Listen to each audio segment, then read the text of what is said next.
This is Rick Thomas. You can find me at rickthomas.net, where we're helping people live effective lives. In this video, I'm going to be talking about anger, specifically its cause and solution. The text is James chapter 4, where he is asking, where does your anger come from? And then he answers his own question by saying that your anger comes from your passions, it comes from your desires, it comes from your coveting. He uses three words to answer his questions, three different words to say the same thing.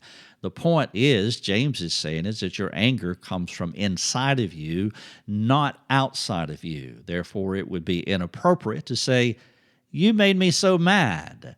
No, according to James, if you choose to become sinfully angry at another person, it is because that anger comes from inside of you.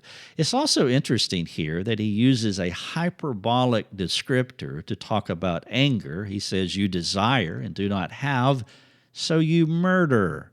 And with murder in mind, I've developed this anger spectrum to show the comprehensiveness of anger. And as you look at the anger spectrum, it is divided right down the middle. On one side, you have loud anger. On the other side, you have subtle forms of anger. If you take loud anger and push it as far as you can push it, you would end up with murder, which is physical death. What does that say? Well, physical murder says, I do not like you, I do not want you to exist any longer, and so I murder you. If you take subtle forms of anger and you push it as far as you possibly can, you would have the silent treatment. What does the silent treatment say? Well, it says, I do not like you, I do not want you to exist any longer, therefore I'm going to pretend you do not exist. Now, the point here, and the point of James's descriptor, is that it doesn't matter what label you call your anger.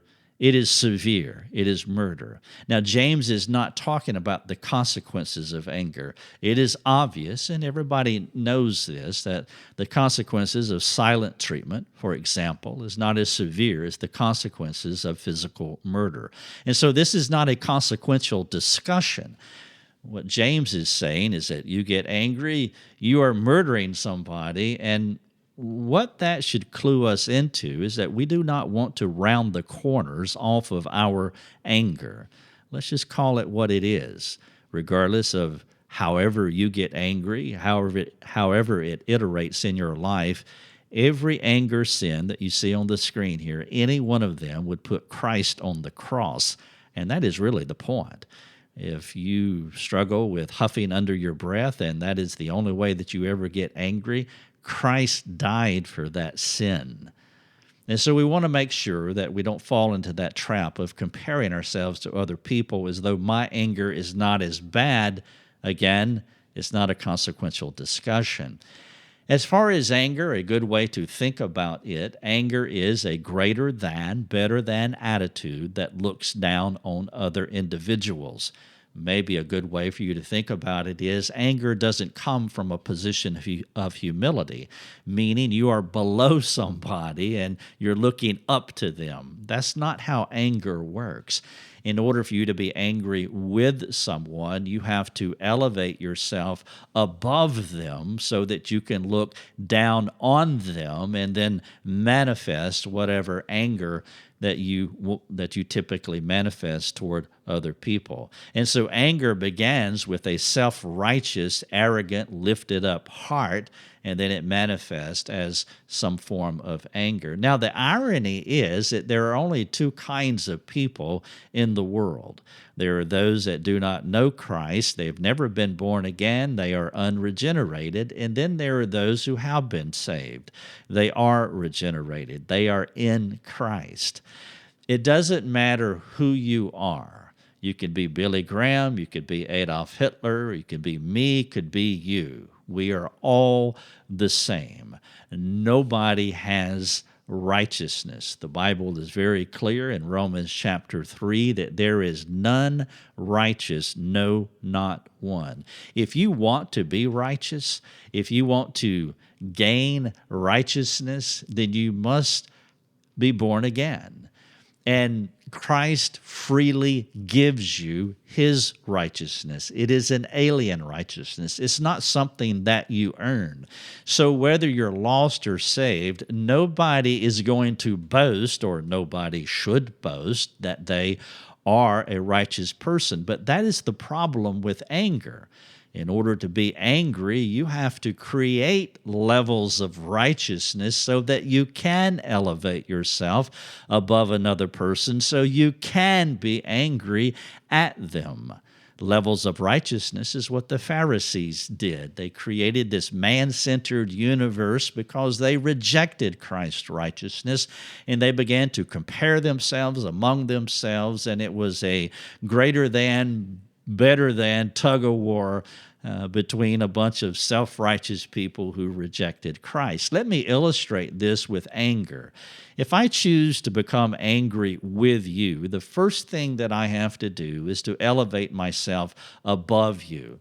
And once I become self-righteous like that, I can choose some form of anger towards you. And that's what anger looks like.